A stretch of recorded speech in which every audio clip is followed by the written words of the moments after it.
Olá, boa tarde a todos. Boa tarde aos nossos convidados.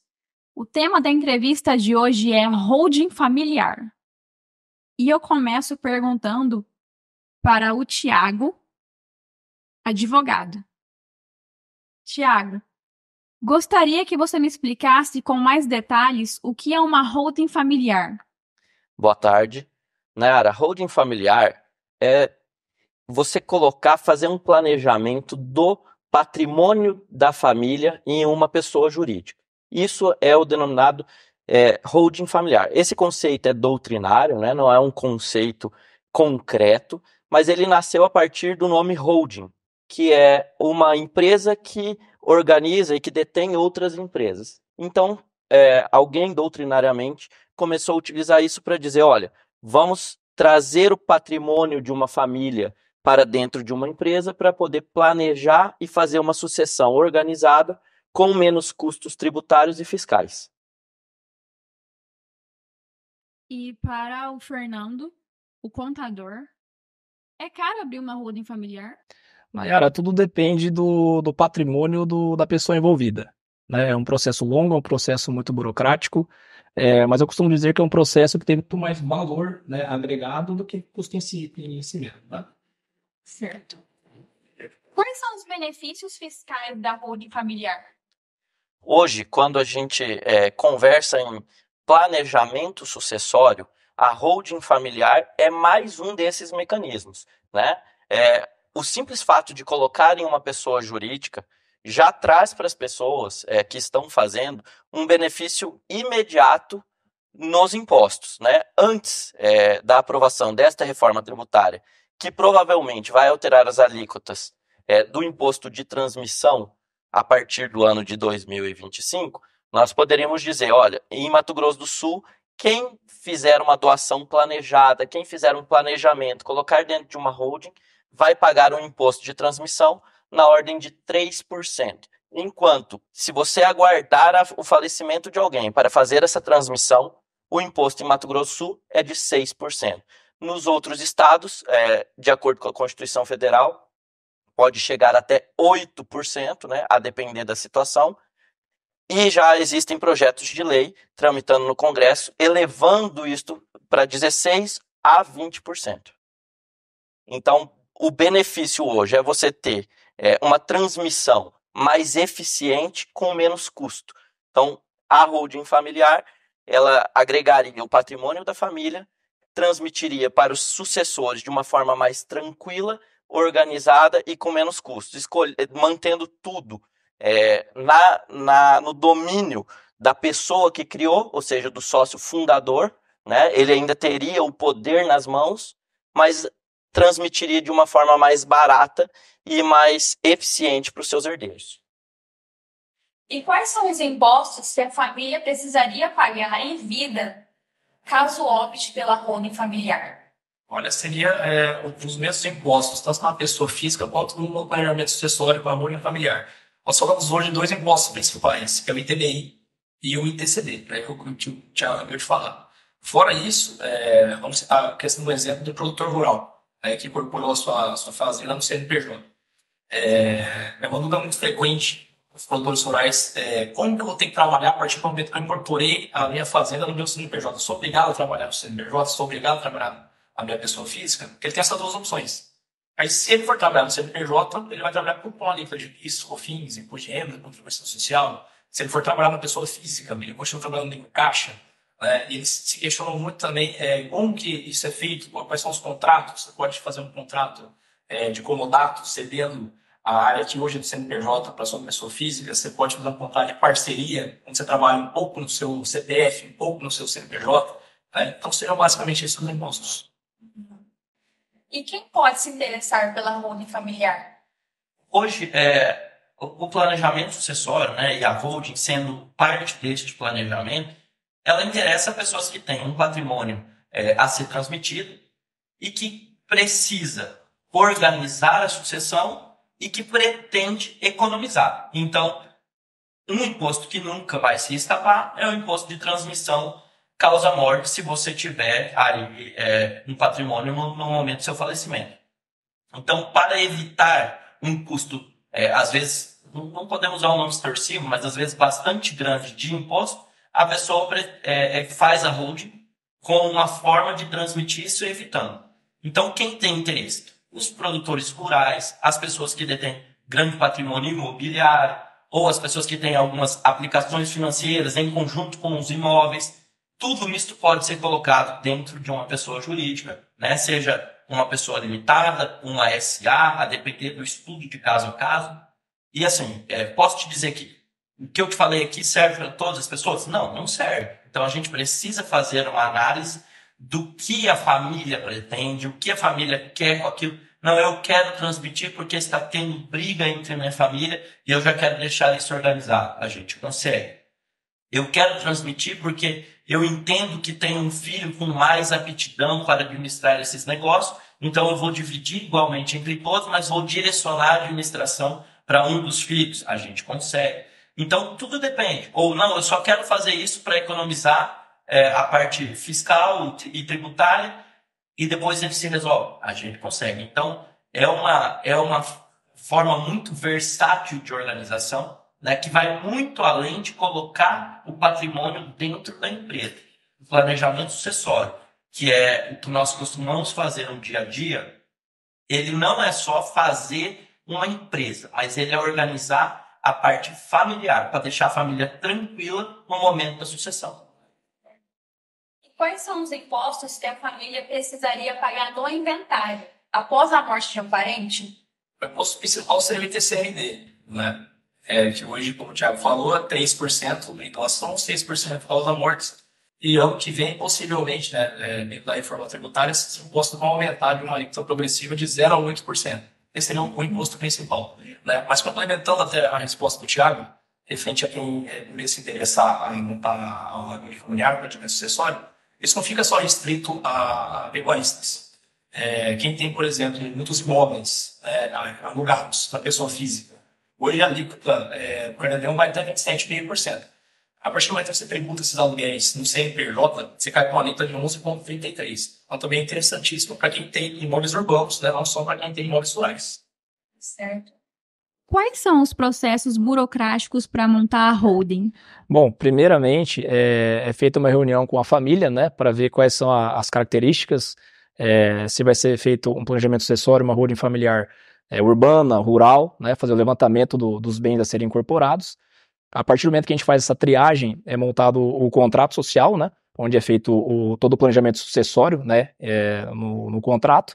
Após o contrato registrado, aí nós vamos para a parte do pedido de imunidade tributária do ITBI, tá, que é feito para a prefeitura, da onde tem as propriedades ou rurais, e possivelmente podemos tentar também fazer nas propriedades urbanas.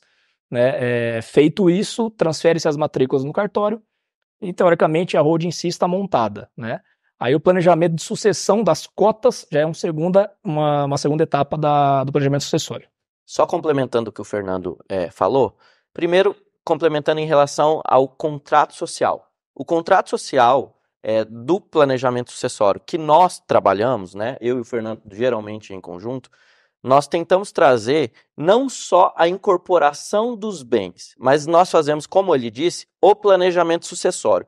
O que isso quer dizer? Nós tentamos organizar como a família vai ficar estruturada no decorrer da vida e após a morte. Por quê? Porque o que hoje geralmente acontece é que a pessoa faleceu e aí começa uma discussão sobre o que vai ficar com quem, o que vai ser vendido, o custo do inventário e o custo do judiciário, incluindo aí o custo de advogado, é alto. Então as pessoas têm prazo para fazer isso e muitas vezes precisam vender patrimônio para poder organizar este inventário, para poder organizar a sucessão. Então nós, no corpo do contrato social, começamos a organizar, mantendo os poderes para o patriarca ou a matriarca da família, a pessoa que detém esses bens e está colocando dentro da empresa. Nós conseguimos organizar para que os filhos recebam este patrimônio indiretamente, na forma de cotas, seja doando, seja transferindo por compra e venda, né, de várias formas possíveis. E nós conseguimos dizer que como esta empresa vai ficar estruturada após o falecimento de um dos sócios e principalmente após o falecimento do sócio patriarca ali, a mãe, o pai, né, o avô que formou isso. E complementando também a parte do tributo, é importante dizer que quando nós fazemos esse pedido de imunidade tributária nas prefeituras, nós estamos recaindo num problema que está sendo constante, né, no país inteiro.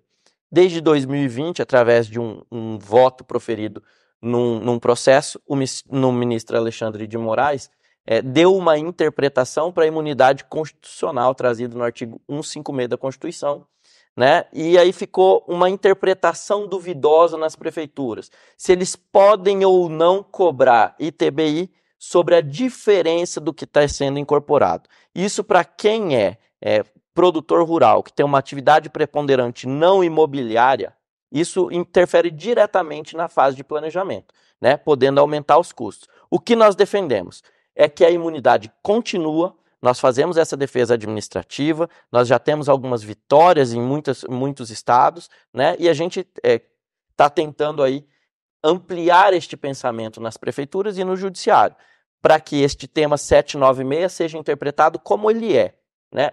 Se o imóvel foi incorporado integralmente na pessoa jurídica, esta integralidade que está sendo incorporada tem que ser imune. Se o imóvel é incorporado a uma parte apenas, ou seja, o imóvel de R$1 milhão no imposto de renda, na matrícula, está sendo incorporado por 500 mil, esta diferença de 500 mil pode ser tributada. Agora, se o imóvel de 1 milhão está sendo incorporado por 1 milhão, ele tem que ser imune. Então é isso que nós tentamos e é este o que o Fernando disse que nós fazemos. Hoje a gente tenta levar isto para mais pessoas, a gente briga, né, no bom sentido, de forma administrativa nas prefeituras e tenta demonstrar que há um equívoco na interpretação do tema 796. Certo. E como funciona o serviço? Hoje o serviço ele pode ser dividido em duas etapas, né? A contratação é feita para a gente fazer a análise e organização do planejamento sucessório, sendo a holding familiar uma dessas partes, e aí já com auxílio do contador, né, eu e o Fernando trabalhando em conjunto do início até o final desta discussão administrativa nas prefeituras, com pedido de imunidade, ou nós podemos, antes, né, de qualquer coisa, conversar com a família. Se a família tem algum profissional que ela precisa, a gente traz o profissional para perto da gente, mas sempre trabalhando em conjunto.